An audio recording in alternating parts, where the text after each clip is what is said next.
ja u svakom slučaju pozdravljam ovu odluku i vlade Narodne Republike Kine i smatram je apsolutno dobrodošlom i prilogom jačanju suradnje između dvije zemlje koja može stvoriti uvjete da se ozbiljno unaprijede i onako sve bolji odnosi i na ekonomskom i na kulturnom i na političkom planu između dvije zemlje.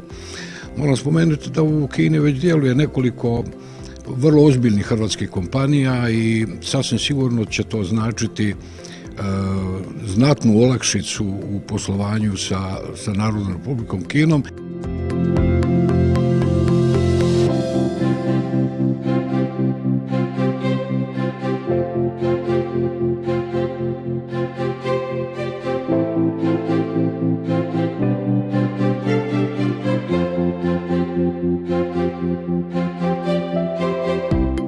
Ja sam 6 puta posjetio do sada Narodnu Republiku Kinu, prvi puta prije gotovo 30 godina i moram reći da se svakim svojim posjetom vraćam sa nevjerojatno bogatim novim spoznajama i iskustvima, sa fascinantnim razvojem te zemlje na svim područjima. Sad moj zadnji posjet je bio vezan za 2 grada, osim Pekinga, i u gradu Haifeju smo posjetili inovacijske centre.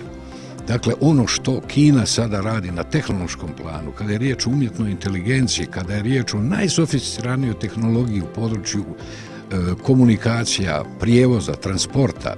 Imali smo se prilike voziti jednim vlakom od Pekinga prema Šangaju sa skoro 400 km na sat.